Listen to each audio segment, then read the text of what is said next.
السلام عليكم ورحمة الله وبركاته. وعليكم السلام. الله أكبر الله أكبر الله أكبر الله أكبر. أشهد أن لا إله إلا الله. أشهد أن لا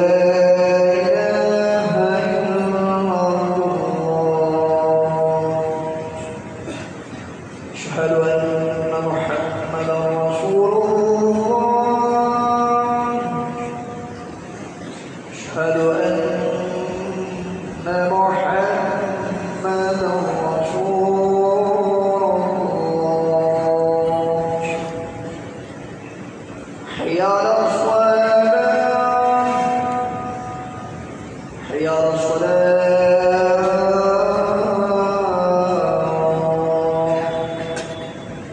حي على الفلاح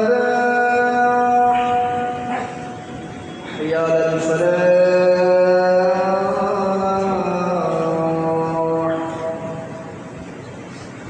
الله أكبر الله أكبر. لا إله إلا الله.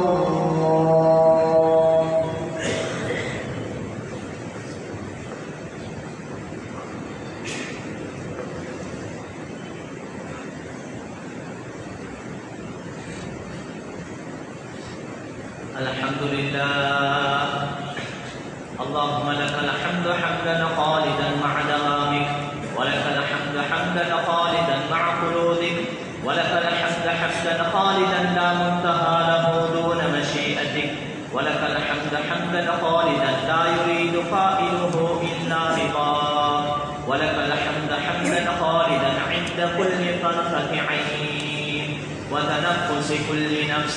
اللهم صل على سيدنا محمد طب القلوب ودوائها وعافية الأبدان وشفائها ونور الأبصار وضيائها وقوت الأرواح وغذائها ونضارة الوجوه وبهائها وعلى آله وصحبه وسلم.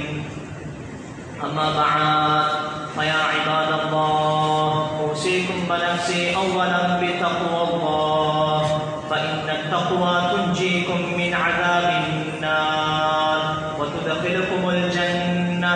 فقال الله تعالى في محكمه التنزيل والفرقان المجيد بعد أعوذ بالله من الشيطان الرجيم.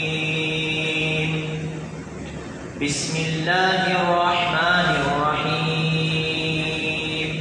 يا أيها الذين آمنوا لا تتخذوا اليهود والنصارى أولياء بعضهم أولياء بعض ومن يتولهم منكم فإنه منهم إن الله لا يهدي القوم الظالمين. صدق الله العظيم. قال النبي صلى الله عليه وسلم: من تمسك بسنتي عند فساد أمتي فله أجر 100 شهيد، أو كما قال رسول الله صلى الله عليه وسلم. விண்ணிலே விண்மீன்களையும் மண்ணிலே மனித கோடி ஜீவராசிகளையும் படைத்து அரசாட்சி எல்லாம் என்னாட்சி என்று நல்லாட்சி பொறுத்து கொண்டிருக்கும் ஏகநாயன் அவனுக்கே எல்லா புகழும். அல்ஹம்துலில்லாஹ் அல்ஹம்துலில்லாஹ். மக்கள் எல்லாம் இருள் சூழ்ந்த காலகட்டத்தில் ஹக் என்று சொன்ன எது, பாத்தில் என்று சொன்ன எது, நாம் ஏன் படைக்கப்பட்டோம், படைச்ச ரப்போடா யாரு என்று எதுவுமே தெரியா. அல்லாஹ் கூறுகின்றான்: வகுந்தும் அலா ஷஃபா ஹுஃப்ரத்தின் மினன் நார். நீங்கள் நரக விளிம்புகளில் இருக்கிறீர்கள் என்பதாக. அப்படியாப்பட்ட மக்களை ஹக் என்று சொன்ன எது, பாத்தில் என்று சொன்ன எது, நாம் ஏன் படைக்கப்பட்டோம், படைச்ச ரப்போடா யாரு, மௌத்துடைய சந்தர்ப்பம் எவ்வாறு அமையும், மௌத்துக்கு பின்னால் உள்ள வாழ்க்கை ஒன்று சொர்க்கம் அல்லது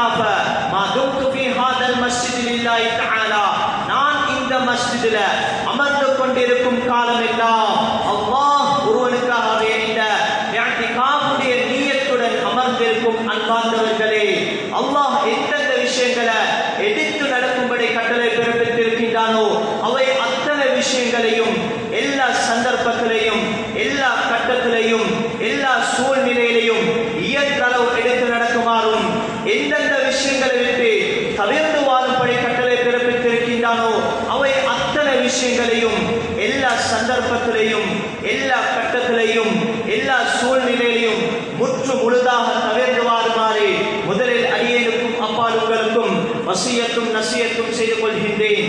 அன்பார்ந்தவர்களே, உலகத்தில் படைக்கப்பட்ட அனைத்து படைப்பினங்களையும் படைத்தவன் அல்லாஹ். அல்லாஹ் குர்ஆன்ல கூறுகின்றான், அல்லாஹு காலிகு குல்லி ஷை, அவன் தான் எல்லா வஸ்துக்களையும் படைத்திருக்கின்றான். அன்பார்ந்தவர்களே, அல்லாஹ்வுடைய ஒரு வழிமுறை, ஒரு சுன்னாத்தான் அவன் படைத்த படைப்பினங்களை வகை வகையாக படைத்துள்ளான். மனிதனுடைய கண்ணுக்கு விளங்கும் படைப்பினங்கள், இன்னும் சில படைப்பினங்கள் இருக்கின்றது மனிதனுடைய கண்ணுக்கு விளங்காத படைப்பினங்கள், மனிதனுடைய சிந்தனைக்கு எட்டாத படைப்பினங்கள், மனிதனாலே சிந்திக்க முடியாத படைப்பினங்கள், மறைமுகமான விடயங்களை கூட அல்லாஹ் உலகத்தில் படைத்துள்ளான். அல்லாஹ் குர்ஆன்ல கூறுகின்றான், வஇந்தஹு மஃபாத்திஹுல் கைபி லா யஅலமுஹா இல்லா ஹு, மறைவான விடயங்களுடைய திறவுகோல்கள் அல்லாஹ்விடத்தில் தான் இருக்கின்றது. அவன் தான் தரையில இருக்கக்கூடியதையும் கடல்ல இருக்கக்கூடியதையும் நன்கறியக்கூடியவனாக இருக்கின்றான். இவ்வாறு அல்லாஹ்வுடைய வழிமுறை மனிதன் கண்ணுக்கு விளங்காத படைப்பினங்கள், மனிதனுடைய கண்ணுக்கு விளங்கும் படைப்பினங்கள் என்று படைத்துள்ளான். மனிதனுடைய கண்ணுக்கு விளங்கும் படைப்பினத்தில் கூட வகைகள் இருக்கின்றது. சில படைப்பினத்தை பார்ப்பதின் மூலமாக அல்லாஹ்வுடைய சக்தி விளங்குகின்றது. ஜம்சம் நீர் இன்று நாம் கேள்விப்பட்டுக் கொண்டே இருக்கின்றோம். ஹஜ்ஜிக்கு செல்லக்கூடியவர்கள் பல விதத்தில் அந்த ஹாஜிமார்கள் ஜம்சம் நீரை யூஸ் பண்ணுகின்றார்கள். இன்ஷா அல்லாஹ் இன்று வரை அல்ல, கியாமத்துடைய நாள் வரைக்கும் அந்த ஜம்சம் நீர் ஊற்றெடுத்து வருவது வற்றிவிடப் போகின்றது என்பதாக கேள்விப்பட மாட்டோம். இதை பார்ப்பதின் மூலமாக கேள்விப்படுவதன் மூலமாக அல்லாஹ்வுடைய சக்தி விளங்குகின்றது. ஒரு இமாம் கூறுகிறார், நான் இந்த ஜம்சம் நீரை ஒரு பப்பிளில் 60 வருடங்கள் நான் அடைத்து வைத்தேன். ஆனாலும் 60 வருடங்களுக்கு பின்னால நான் அதை திறந்து பார்க்கும் சந்தர்ப்பத்தில் எந்த ஒரு மாற்றமோ எந்த ஒரு துருவாடையோ அதுல புழுக்களோ வந்திருக்கவில்லை. சுப்ஹானல்லாஹ், இது அல்லாஹ்வுடைய சக்தி ஆற்றலாக இருக்கின்றது. இது அல்லாஹ்வுடைய படைப்பினம். இதே போன்று சில படைப்பினத்தை பார்ப்பதன் மூலமாக அல்லாஹ்வுடைய சக்தியை அடைந்து கொள்ள முடியாது, விளங்கிக் கொள்ள முடியாது. அபூ தாவூதில் ஒரு ஹதீஸ் வருகின்றது. அது அந்த ஹதீஸ் தொடரில் ஜஅலானா என்ற வார்த்தை வருகின்றது. முஸன்னிஃப் ரஹ்மஹுல்லாஹ் கூறுகிறார்கள், ஜஅலானா என்று சொல்லக்கூடியது ஒரு சிறிய வண்டு. அந்த வண்டுடைய வயிற்று பகுதியில் சிவப்பு நிறமான கோடு போடப்பட்டுள்ளது. இது மனிதனுடைய கண்ணுக்கு விளங்குகின்றது. ஆனாலும் இந்த ஒன்றை கண்ட, ஜஅலானா என்று சொல்லக்கூடிய ஒன்றை கண்ட ஏனைய எல்லா மிருகங்களும் பறவைகளும் விரண்டோடும். ஏன் காரணம்? அந்த வண்டுடைய டியூட்டி ஏனைய பறவைகள் மிருகங்களுடைய பித்தத்தை கடிக்கக்கூடியதாக இருக்கின்றது. இது மனிதன் கண்ணுக்கு விளங்குகின்றது. கொஞ்சம் சர்ச் பண்ணும் சந்தர்ப்பத்தில், அதை ஆராய்ந்து பார்க்கும் சந்தர்ப்பத்தில் அல்லாஹ்வுடைய சக்தி, அல்லாஹ்வுடைய ஆற்றல் அந்த ஜஅலானா என்று சொல்லக்கூடிய வண்டின் மூலமாக விளங்குகின்றது. அதிசயமான படைப்பினங்கள். அபூ தாவூத் முஸன்னிஃப் ரஹ்மஹுல்லாஹ் கூறுகின்றார்கள், உடும்பு 700 வருடங்கள் உலகத்தில் வாழும். 40 நாளைக்கு ஒரு விடுத்தம் தான் சிறுநீர், ஒரு தொட்டிலி அது விடும். இதே போன்று நீரை அதவாகவே அருந்த மாட்டாது. ஏனைய மக்களுடைய வற்புறுத்தலின் பிரகாரம் தான் நீர் அருந்தும். சுப்ஹானல்லாஹ். இவ்வாறு அதிசயமான படைப்பினங்கள், பயங்கரமான படைப்பினங்கள். ஹபீப் ஸல்லல்லாஹு அலைஹி வஸல்லம் கூறினார்கள், உக்துலுல் ஹய்யத்தை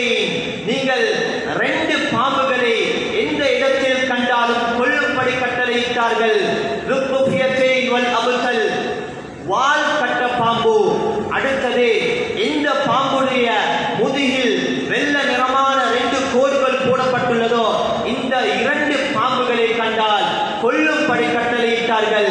ஏன் காரணம்?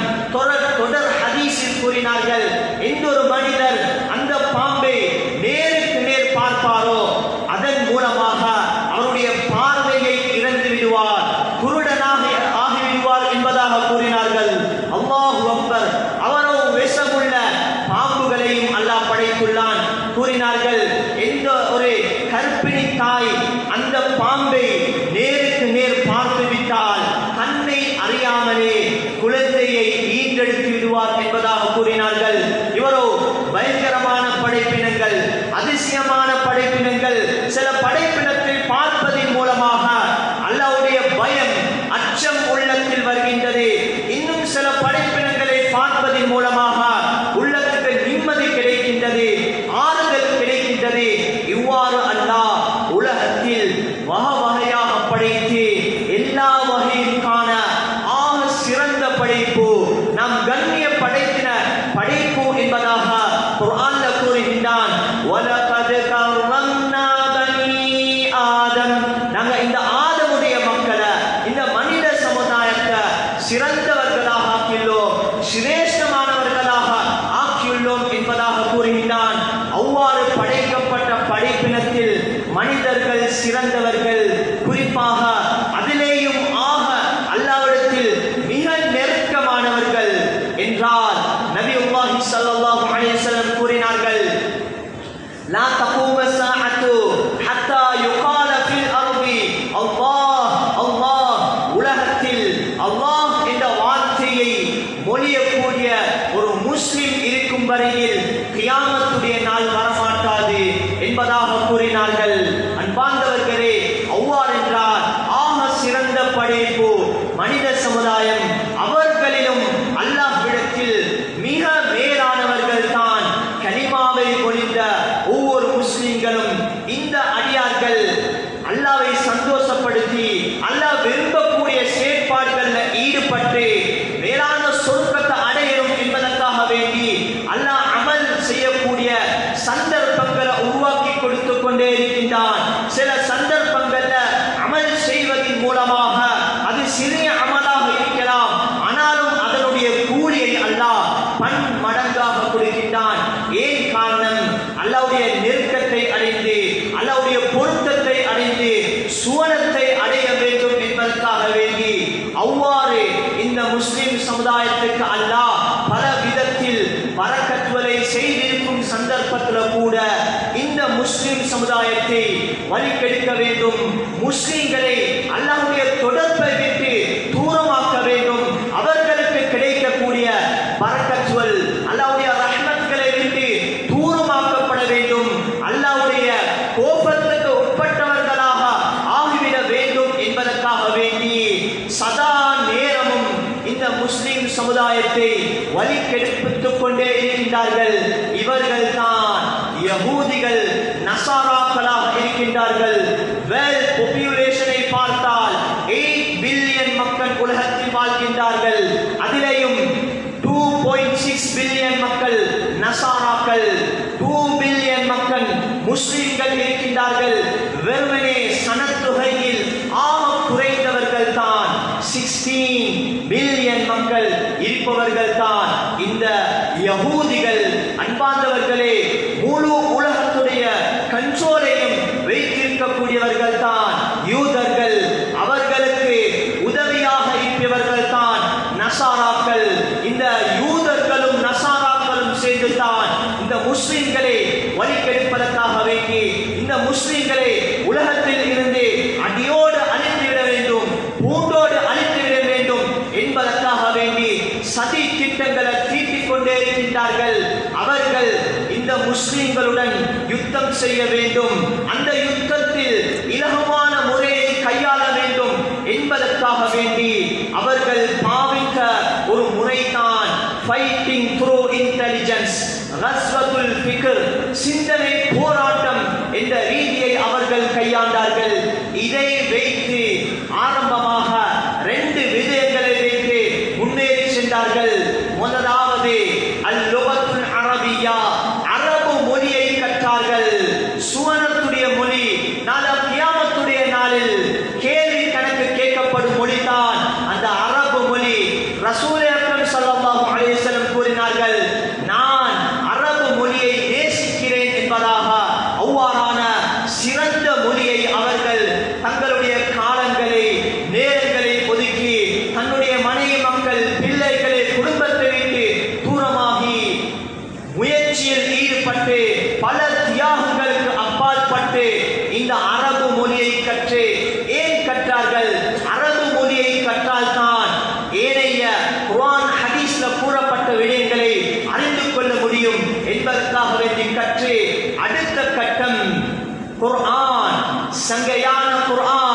கலாமுல்லாஹில் முஅஜிஸ், அல்லாஹ்வுடைய அற்புதமான குர்ஆன். அந்நிய மக்களை கூட அவர்களுடைய உள்ளத்தில் தாக்கத்தை உண்டு பண்ணியிருந்தான் இந்த குர்ஆன்.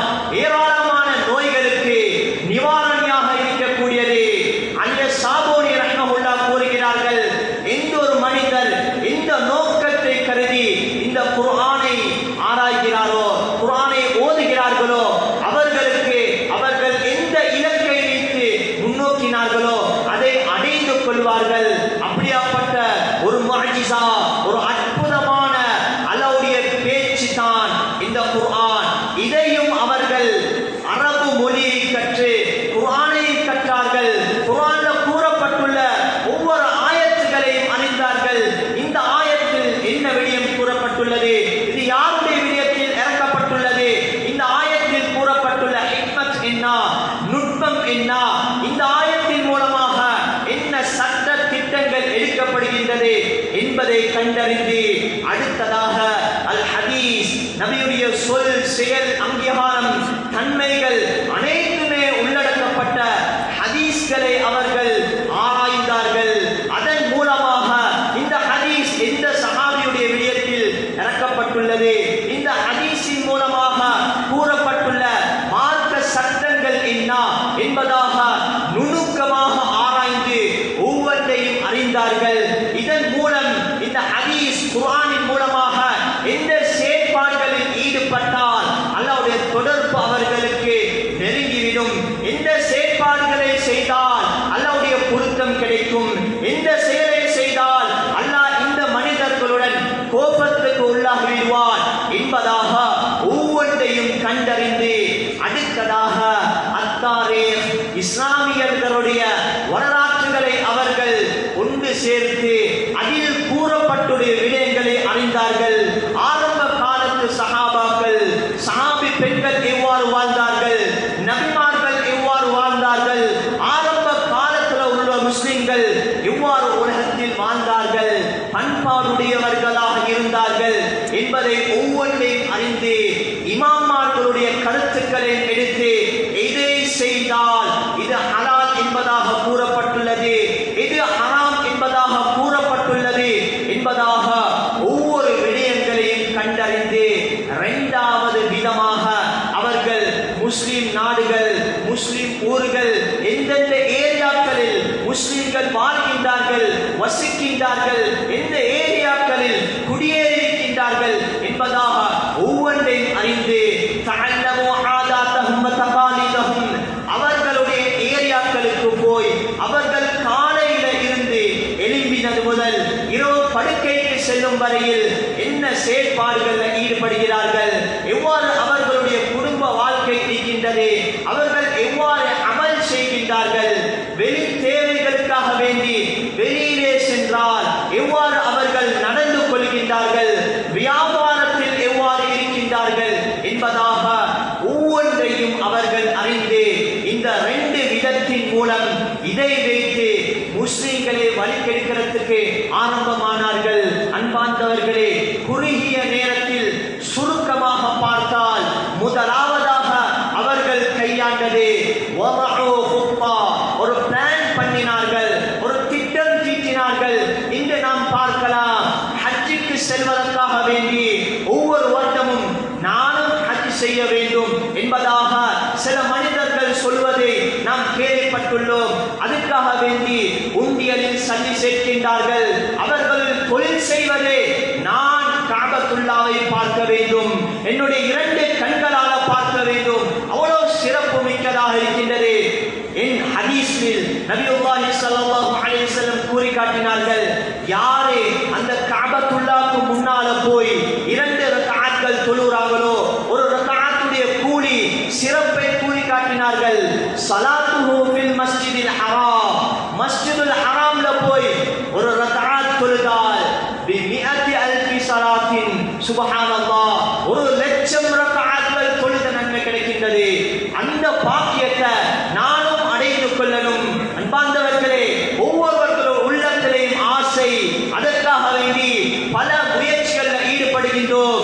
இந்த வருடங்கள் கூட ஹஜ்ஜுக்கு சென்றிருக்கின்றார்கள், செல்வதற்காக வேண்டி தயாராக இருக்கின்றார்கள்.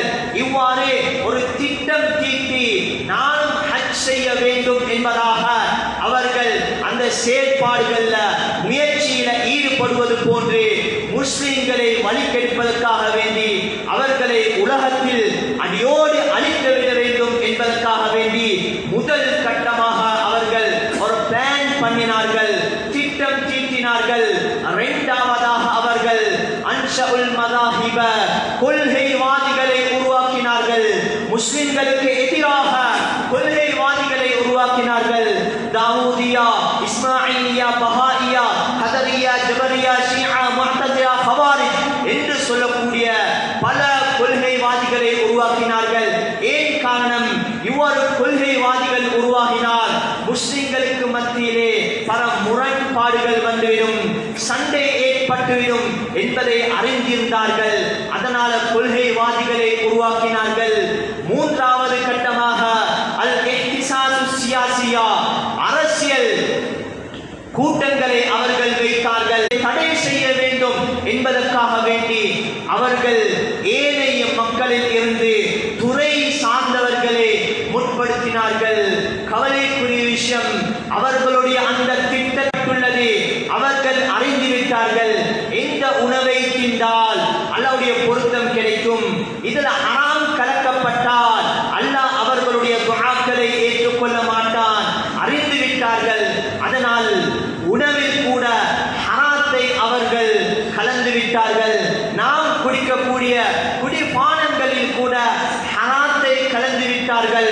இதே போன்று ஒரு முஸ்லிமான ஒரு பெண், மஹ்ரமான ஒரு பெண் ஒரு அந்நிய ஆணிடத்தில் போகக்கூடிய நிலைமையை உருவாக்கினார்கள். பிள்ளையை ஈண்டெடுக்க வேண்டும் என்றாலும் அந்நிய ஆணிடத்தில் போகும் நிர்பந்தத்தை உருவாக்கினார்கள். இவ்வாறு அவர்கள் மனிதர்கள், குறிப்பாக முஸ்லிம் சமுதாயம் முன்னேறக்கூடிய விடயங்களை எல்லா புறத்தின் மூலமாகவும் தடை செய்து கொண்டே வந்தார்கள்.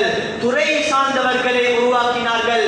இதே போன்று தஹ்தீதுன் நஸ்ல், முஸ்லிம்கள் பிள்ளை பெற்றெடுக்கும் சந்தர்ப்பத்தில் 2 குழந்தைகளுக்கு மேற்பட்ட குழந்தைகளை பெற்றெடுக்க வேண்டாம். அவ்வாறு நீங்கள் பெற்றெடுத்து விட்டால் உங்களுடைய பொருளாதார சிக்கல் ஏற்பட்டுவிடும், கல்வி நெருக்கடிக்கு உள்ளாக்கப்பட்டு விடுவீர்கள் என்று நாம் ஆதாரம் காட்டினார்கள். அவர்களுடைய பிளான் தான் அல் மௌசூஅத்துல் முயஸ்ஸரத்து ஃபி தாரீக் அல் இஸ்லாம் என்று சொல்லக்கூடிய கிதாபில் முஸன்னிஃப் ரஹ்மஹுல்லாஹ் அழகான முறையில் இந்த யஹூதி நசாராக்களுடைய திட்டங்களை அழகிய மொழியில் ஒழுங்கமைத்து கூறுகின்றார்கள். அவ்வாறு கூறும் சந்தர்ப்பத்தில் தான் இந்த மனிதர்கள் குழந்தையை ஈண்டெடுப்பதை கூட வரையறையிட்டார்கள். அவர்களுடைய திட்டத்தின் பிரகாரம் தான் இன்று வைத்தியசாலையில் 2 குழந்தைகளுக்கு மேற்பட்ட குழந்தைகளை பெற்றெடுக்க நிர்பந்தமாகும் சந்தர்ப்பத்தில் கூட அவர்கள் தடுப்பூசிகளை ஏற்றுகின்றார்கள், சில குடிபானங்களை கொடுக்கின்றார்கள், மருத்துவங்களை அவர்கள் உண்டு பண்ணிருக்கின்றார்கள், அவர்கள் டெப்லெட்களை கொடுக்கின்றார்கள், உடம்பிலே ஒட்டிக் கொள்வதற்காக வேண்டி சில ஸ்டிக்கர்களை கொடுக்கின்றார்கள். காரணம் என்ன? குழந்தைகளை முஸ்லிம்கள் பெற்றெடுக்க கூடாது, ஈண்டெடுக்க கூடாது என்பதற்காக வேண்டி. இதே போன்று பார்க்கலாம், தக்லீலு அஹ்காமி ஷர்இய்யா, மார்க்க சட்டங்களை கூட அமல் செய்வதை விட்டு தடுத்தார்கள். களவெடுத்தால் மார்க்கம் சொல்கின்றது கையை வெட்ட வேண்டும், விபச்சாரத்தில் ஈடுபட்டால் அவருக்கு 100 கசையடி அடிக்க வேண்டும், திருமணம் முடிந்தவராக இருந்தால் கல்லடித்து கொல்ல வேண்டும் என்பதாக சட்டம். சில சட்டங்கள் இருக்கின்றது, நாடு கடத்த வேண்டும், அந்த ஏரியாவை விட்டு அவரை தூரமாக்க வேண்டும் என்றெல்லாம் பல சட்டங்கள் இருக்கின்றது. இவர்கள் இது இஸ்லாத்துடைய சட்டத்தை கூட அவர்கள் இல்லாமலாக்குகின்றார்கள். இவ்வாறு பூரா நாடுகளிலும் முஸ்லிம் நாடுகளிலும் இந்த நிலைமை உருவாக்கப்பட்டு கொண்டே இருக்கின்றது. அதே போன்று அமல் இபாதத் செய்யக்கூடியவர்களை அழகான முறையில் தாடி வைத்தால், தொப்பி அணிந்தால், பெண்கள் அபாயாக்களை அணிந்தால் இவர்களை பார்த்து ஏனைய மக்களுக்கு மத்தியில் அவர்கள் பிரகடனப்படுத்தினார்கள். இர்ஹாபியூன், இவர்கள் தான் பயங்கரவாதிகள் என்பதாக அண்மை காலங்கள்ல நமது நாட்டில் கூட தத்தளிக்கக்கூடிய நிலைமை இருந்தது. பாதையில் செல்ல முடியாது, சொந்த வாகனத்தில் கூட வெளியே செல்ல முடியாது, அவ்வளவு பயங்கரமான கட்டம். ஏன்? மக்களுடைய உள்ளங்கள்ல அவ்வாறு தான் போடப்பட்டுள்ளது. முஸ்லிம்கள் என்று சொன்னால் பயங்கரவாதிகள் என்பதாக இவ்வாறு அவர்களுடைய திட்டங்களை அடுக்கிக் கொண்டே செல்கின்றார்கள்.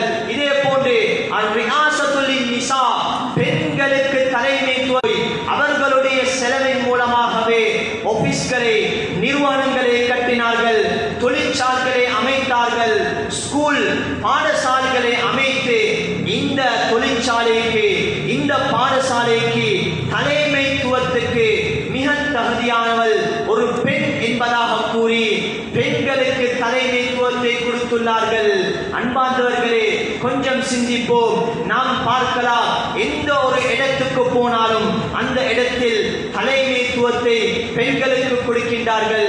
அவர்கள் தான் அழகிய முறையில் அந்த வேலையை கையாண்டு செல்லக்கூடியவர் என்பதாக அவர்களுக்கே கொடுக்கின்றார்கள். கொஞ்சம் சிந்திப்போம். அன்பார்ந்தவர்களே, அல்லாஹ் உலகத்துக்கு நபிமார்களை ரசூல்மார்களை அனுப்பினார். ஆனால் எந்த ஒரு பெண்ணையும் நபியாகவோ ரசூலாகவோ உலகத்துக்கு அனுப்பவில்லை. காரணம் என்ன? அவர்கள் குறை உள்ளவர்கள். அப்படியாப்பட்ட பெண்களை தான் இந்த யகூதிகள் நசாராக்களுடைய திட்டத்தின் பிரகாரம் ஒவ்வொரு இடத்துக்கும் தலைமைத்துவம் கொடுக்கப்படுகின்றது. இதே போன்று பார்க்கலாம், ஊடகங்களை உருவாக்கினார்கள். இந்த ஊடகங்களின் மூலமாகவும் மக்களுக்கு மத்தியில் பரப்பினார்கள். அல் இஅலாமுல் மக்தூப், அனாச்சாரமாக எழுதப்பட்ட மேகசின், ஸ்டோரி புக், பத்திரிகைகளை மக்களுக்கு மத்தியில் ஷேர் பண்ணினார்கள், விநியோகம் செஞ்சார்கள்.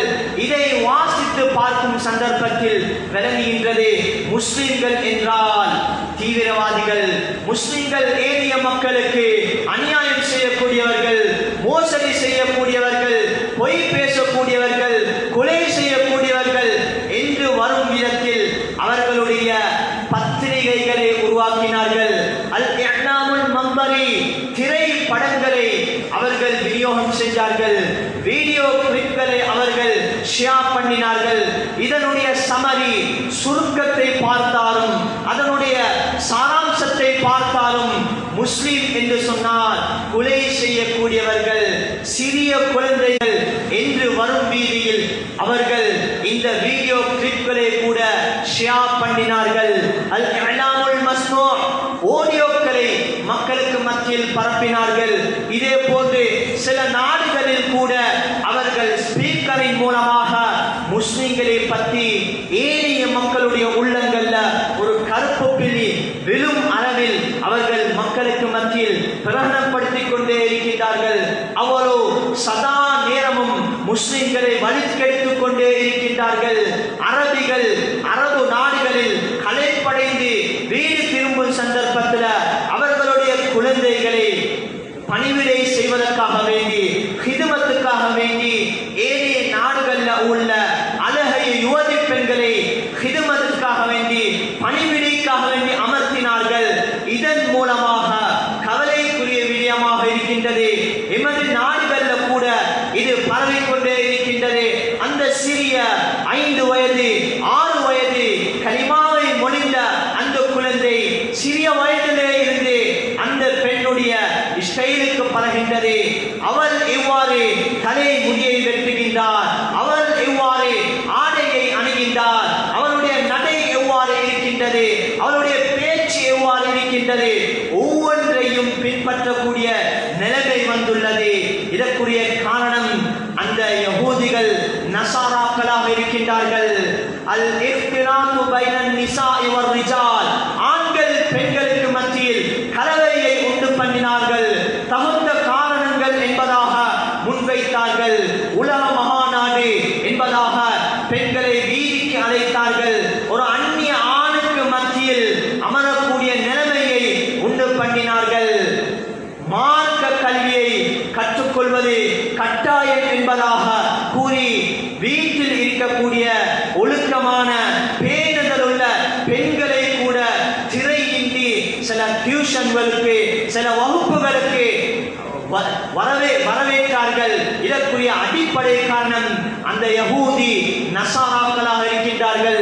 அன்பார்ந்தவர்களே, இவ்வாறு சதா நேரமும் எவ்வாறு அல்லாஹ்வுடைய தொடர்பை விட்டு தூரமாக்க முடியும், அல்லாஹ்வுடைய கோப பார்வை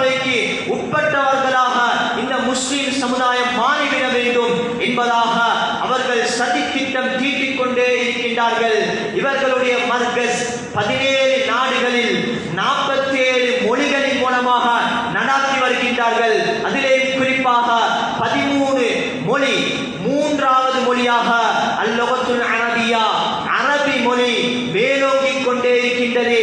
வெளிரங்கத்தில் பார்த்தால் ஒரு அழகிய மதரசாவை போன்று விளங்குகின்றது. பாகிஸ்தானில் சில இடங்களில் இருக்கின்றது.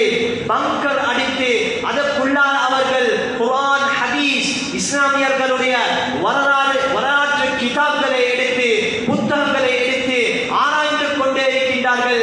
எவ்வாறு இவர்களை ஒவ்வொரு செகண்டும் வழிகெடுக்க முடியும் என்பதாக அல் குல்லியத்துல் பிரான்சியா என்பதாக போர்டுகளை பார்த்தால் அரபியில் இருக்கின்றது. ஆனால் அவர்கள் சதி திட்டம் தீட்டிக் கொண்டிருக்கின்றார்கள். அவர்களுடைய சதி திட்டத்தின் பிரகாரம் தான் இன்று பார்க்கலாம். நபியுல்லாஹி ஸல்லல்லாஹு அலைஹி வஸல்லம் கூறினார்கள், ஒரு குழந்தையை பெற்றெடுத்து விட்டால், குழந்தை உலகத்துக்கு வெளிவந்து விட்டால், முதலாவதாக அதனுடைய வலது காதில் அதானையும் இடது காதில் இகாமத்தையும் கூற வேண்டும். ஏன் காரணம்?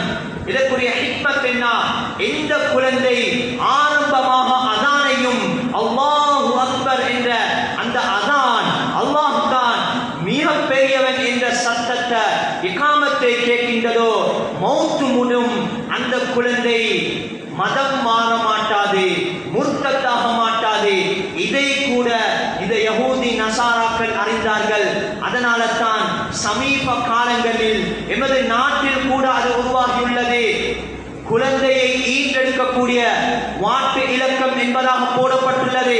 அந்த பேபி வாட்களில் கூட அந்த குழந்தையை பெற்றெடுத்து குழந்தை உலகத்துக்கு வரும் சந்தர்ப்பத்தில் முதல் வார்த்தையாக அது மியூசிக்கை கேட்க வேண்டும் என்பதற்காக வேண்டி மியூசிக்கை போடப்பட்டுள்ளது. அல்லாஹு அக்பர். ஏன்? இந்த மியூசிக்கை கேட்டால் நயவஞ்சகத்தனம் உண்டாகிவிடும், முனாஃபிக் தன்மை உண்டாகிவிடும் என்பதை அறிந்தார்கள். இவ்வாறு ஒவ்வொரு விடயத்தையும் ஹதீஸ்களை வைத்து, குர்ஆன் ஆயத்தில் சொல்லப்பட்ட நுணுக்கங்களை வைத்து வழிகெடுத்துக் கொண்டே இருக்கின்றார்கள். வெளிநாடுகளுக்கு செல்லக்கூடிய முஸ்லிம் மக்கள் இவர்களுக்கு பெரும் பெரும் தொழில்களை கொடுக்கின்றார்கள். தலைவர்களாக ஆக்கி அவர்களுக்கு பணிவிடைக்காக வேண்டி பெண்களை அமர்த்துகின்றார்கள். ஏன் காரணம்? இதன் மூலமாக அவர் ஃபித்னாக்களுக்கு உள்ளாக்கப்படுவார் என்பதை அறிந்துள்ளார்கள். வெளிநாடுகளுக்கு வியாபாரத்துக்காக வேண்டி, குடும்பத்தில் நெருக்கடிக்காக வேண்டி, தொழிலுக்காக வேண்டி செல்கின்றார்கள். இதே போன்று விளையாட்டுத் துறையில் ஈடுபட்டு வெளிநாடுகளுக்கு செல்கின்றார்கள். அவர்களுக்கு வற்புறுத்திறன் பிரகாரம் கூறினார், ஃபீஹி ஆயாத்தும் பையினாத். இந்த குர்ஆன்ல தெளிவான அத்தாட்சிகள், தெளிவான ஆதாரங்கள், தெளிவாக எல்லாம் கூறப்பட்டுள்ளது என்பதாக கூறி ஹதீஸ்களை மறுக்கக்கூடியவர்கள் கூட இருந்தார்கள். இந்த அளவு இவர்களுடைய மதாரிஸ்கள் பல நாடுகளில் இருக்கின்றது. 174 மதாரிஸ்கள் இருக்கின்றது. இவர்கள் அங்கே கற்றுக் கொடுப்பது கூட முஸ்லிம்களை எவ்வாறு வழிகெடுக்க முடியும், முஸ்லிம்களை அல்லாஹ்வுடைய கோபத்துக்கு உள்ளாக்கப்பட்டவர்களாக எப்படி ஆக்க முடியும், அவர்கள் ரஹ்மத்துக்கு உள்ளாக்கப்பட்டவர்களாக இருக்கின்றார்கள். அல்லாஹ்வுடைய ரஹ்மத்தை விட்டு தூரமானவர்களாக அவர்கள் ஆகிவிட வேண்டும் என்பதாக பல விதங்களை இந்த யூதர்களும் நசாராக்களும் கையாண்டு கொண்டே இருக்கின்றார்கள். அவ்வளவு பயங்கரமானவர்கள் தான் அவர்கள். இதனால தான் அல்லாஹ் குர்ஆன்ல கூறுகின்றான், ஈமான்தாரிகளை பார்த்து கூறுகின்றான், நீங்கள் அந்த யூதர்களையும் நசாராக்களையும் உங்களுடைய நண்பர்களாக எடுத்துக்கொள்ள வேண்டாம். அந்த யூதர்கள் நசாராக்களுக்கும், நசாராக்கள் யூதர்களுக்கும் நண்பர்களாக இருக்கின்றார்கள். முஸ்லிம்களை வழிகெடுப்பதற்காக வேண்டி அவ்வளவு பயங்கரமானவர்கள். அல்லாஹ்வுடைய விடயத்தில் கூட அவர்கள் கை வைத்தவர்கள். கூறினார்கள் யஹூதிகள், வகாலத்தில் யஹூது உஸைர் இப்னுல்லாஹ். யூதர்கள் சொன்னார்கள் உஸைர் அலைஹிஸ்ஸலாத்து வஸ்ஸலாம் அல்லாஹ்வுடைய மகன் என்பதாக. வகாலத்தின் நஸாரல் மஸீஹ் இப்னுல்லாஹ். நஸாராக்கள் கூறினார்கள் ஈசா அலைஹிஸ்ஸலாத்து வஸ்ஸலாம் அல்லாஹ்வுடைய மகன் என்பதாக. அந்த ரெண்டு தரப்பினர்களும் இன்னொரு இடத்தில் கூறினார்கள். அல்லாஹ் கூறி காட்டுகின்றான், வகாலத்தில் யஹூது வன் நஸாரா நஹ்னு அப்னாஉல்லாஹி வ அஹிப்பாஉஹு. அந்த ரெண்டு பிரிவினர்களும்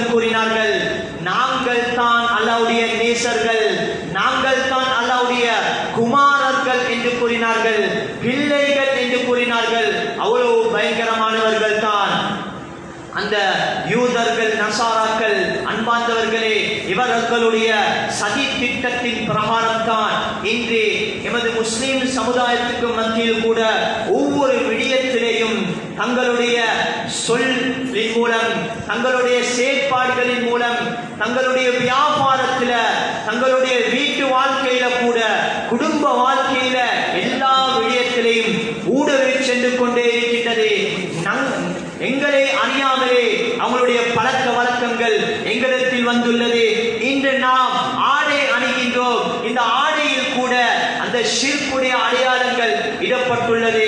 நாம் இன்று வாகனங்களை யூஸ் பண்ணுகின்றோம். அந்த வாகனங்களை அழகுபடுத்துவதற்காக வேண்டி நாம் சில ஸ்டிக்கர்களை, அடையாளமிடப்பட்ட ஸ்டிக்கர்களை ஒட்டுகின்றோம். இதில் கூட ஷிர்க்குடைய அடையாளம் இருக்கின்றது. இவ்வாறு நாம் சில எங்களுடைய அன்றாட தேவைகளுக்காக வேண்டி யூஸ் பண்ணக்கூடிய விடயங்களில் கூட ஷிர்க்குடைய அடையாளங்கள், அதனுடைய போட்டோக்கள் போடப்பட்ட விடயங்களை நாம் பாவித்துக் கொண்டே இருக்கின்றோம். ஆகையால நாம் ஒவ்வொருவரும் நபியுடைய சுன்னாக்களை நாம் கற்று எமது வாழ்க்கையில் நபியுடைய சுன்னாக்களை எடுத்து நடக்க வேண்டும். அவ்வாறு நடந்தால் நபியுல்லாஹி ஸல்லல்லாஹு அலைஹி வஸல்லம் கூறினார்கள், குழப்பமான காலகட்டத்தில் யார் என்னுடைய ஒரு வழிமுறையை எடுத்து நடக்கிறாரோ அவருக்கு 100 ஷஹீதுடைய கூலி இருக்கின்றது என்பதாக. நாம் இருக்கக்கூடிய இந்த காலகட்டம் முஸ்லிம்களுக்கு எல்லா புறத்தின் மூலமாக பல எதிர்ப்புகள் வந்து கொண்டே இருக்கின்றது. ஆகையால நபியுடைய சுன்னாக்களை நாம் அறிந்து எமது வாழ்க்கையில் நபியுடைய சுன்னாக்களை எடுத்து நடக்கக்கூடிய கூட்டத்தில் நம் அனைவர்களையும் ரப்புனாய் ஆக்கி அருள்வானாக. யா அல்லாஹ், எங்களுடைய தப்புகளை, தவறுகளை, குற்றங்களை, குறைகளை மன்னித்தருள்வாயாக.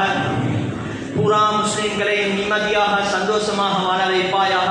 யா அல்லாஹ், குறிப்பாக பலஸ்தீன் மக்கள் அவதிப்படுகின்றார்கள் நாயனே, சித்திரவதை செய்யப்படுகின்றார்கள் நாயனே, நாளுக்கு நாள் ரத்தம் சிந்தப்படுகின்றார்கள் நாயனே, ஒவ்வொரு செகண்டும் ஷஹீதாக்கப்பட்டு கொண்டு இருக்கின்றார்கள் நாயனே.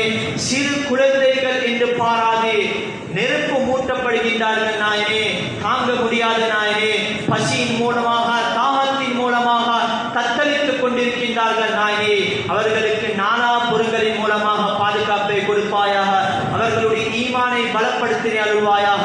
அல்லாஹ், முஸ்லிம்களின் பக்கம் திரும்பவும் மஸ்ஜிதுல் அக்ஸாவை நீக்கி அருள்வாயாக. யா அல்லாஹ், அனைத்து நோயாளிகளுக்கும் ஷிஃபாவை கொடுப்பாயாக. யா அல்லாஹ், எத்தனையோ மக்கள் கடன் தொல்லைகள் கஷ்டப்படுகின்றார்கள் நாயனே. அவர்கள் கடன் தொல்லைகள் நிவர்த்தியாகக்கூடிய சந்தர்ப்பத்தை ஆக்கி கொடுப்பாயாக. எத்தனையோ ஆண்கள், யுவதி பெண்கள் திருமணம் முடிக்காமல் இருக்கின்றார்கள் நானே, அவர்களுக்குரிய ஜோடி பொருத்தத்தை அமைத்து கொடுப்பாயாக. இந்த ஊரை புரிந்து கொள்வாயாக. இந்த ஊருக்கு அல்லாஹ்வுடைய உன்னுடைய ரஹ்மத் பரக்கத்தை அருள்வாயாக. وآخر دعوانا أن الحمد لله رب العالمين. الحمد لله الذي خلقني فهو يهدين، والذي هو يطعمني ويسقين، وإذا مرضت فهو يشفين، والذي يميتني ثم يحيين، والذي أطمع أن يغفر لي خطيئتي يوم الدين. رب هب لي حكما وألحقني بالصالحين، واجعل لي لسان صدق في الآخرين، واجعلني من ورثة جنة النعيم، والعاقبة للمتقين. والصلاة والسلام على أشرف الأنبياء والمرسلين. أما بعد، فيا عباد الله، أوصيكم بنفسي أولا بتقوى الله، فإن التقوى تنجيكم من عذاب النار وتدخلكم الجنة. فقال الله تعالى في محكمه التنزيل والفرقان المجيد بعد أعوذ بالله من الشيطان الرجيم. بسم الله الرحمن الرحيم. يا أيها الذين آمنوا لا تتخذوا اليهود والنصارى أولياء، بعضهم أولياء بعض، ومن يتولهم منكم فإنه منهم، إن الله لا يهدي القوم الظالمين. فيا أيها الناس، عليكم بالسنة، فإن السنة تهدي إلى الطاعة، ومن أطاع الله ورسوله فقد رشد واهتدى.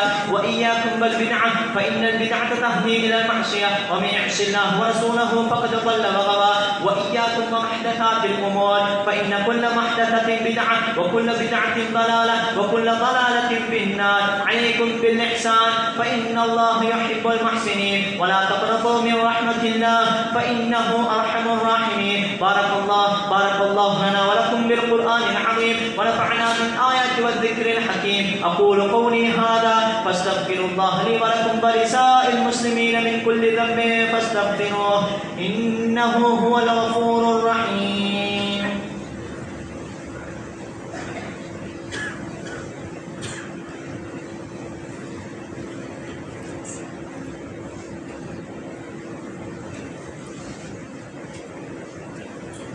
الحمد لله اللهم لك الحمد حمدا خالدا مع دوامك ولك الحمد حمدا خالدا مع خلودك ولك الحمد حمدا خالدا لا منتهى له دون مشيئتك ولك الحمد حمدا خالدا لا يريد قائله إلا رضاك ولك الحمد حمدا خالدا عند كل طرفة عين وتنفس كل نفس اللهم صل على سيدنا محمد طب القلوب ودوائها وعافية الأبدان وشفائها ونور الأبصار وضيائها وقوت الأرواح وغذائها ونضارة الوجوه وبهائها وعلى آله وصحبه وسلم أرسله بالحق بشيرا ونذيرا بين يدي ساعة ومن يعص الله ورسوله فإنه لا يضر إلا نفسه ولا يضر الله شيئا فيا عباد الله أوصيكم ونفسي أولا بتقوى الله فإن التقوى تنجيكم من عذاب النار وتدخلكم الجنة فقال الله تعالى في محكمه التنزيل والفرقان المجيد بعد أعوذ بالله من الشيطان الرجيم إن الله وملائكته يصلون على النبي يا أيها الذين آمنوا صلوا عليه وسلموا تسليما قال النبي صلى الله عليه وسلم أرحم أمتي بأمتي أبو بكر وأشدهم في أمر الله عمل وأصدقهم حياء عثمان وقضاهم علي رضي الله عنهم وفاطمة سيدة نساء أهل الجنة والحسن والحسين سيدا شباب أهل الجنة وحمزة أسد الله وأسد رسوله اللهم اغفر للعباس وولده مغفرة ظاهرة وباطنة لا تغادر ذنبا الله في أصحابي لا تتخذوهم غرضا من بعدي فمن أحبهم فبحبي أحبهم ومن أبغضهم فببغضي أبغضهم وخير أمتي قرني ثم الذين يلونهم ثم الذين يلونهم اللهم اغفر للمؤمنين والمؤمنات والمسلمين والمسلمات الأحياء منهم والأموات إنك قريب مجيب الدعوات اللهم أعز الإسلام والمسلمين وأذل الشرك والكفرة والمشركين ودمر أعداء الدين فانصرنا على القوم المجرمين اللهم أجرنا من النار اللهم أجرنا من النار اللهم أجرنا من النار ولا تشوي خلقنا ولا تجعلنا من حطب النار فإنها بئس الدار وبئس القرار ربنا اغفر لنا ولإخواننا الذين سبقونا بالإيمان ولا تجعل في قلوبنا غلا للذين آمنوا ربنا إنك رؤوف رحيم عباد الله إن الله يأمر بالعدل والإحسان وإيتاء ذي القربى وينهى عن الفحشاء والمنكر والبغي يعظكم لعلكم تذكرون واذكروا الله العليم يذكركم واشكروه يزدكم ويهدكم ولذكر الله أكبر والله يعلم ما تصنعون. الله أكبر أشهد أن لا إله إلا الله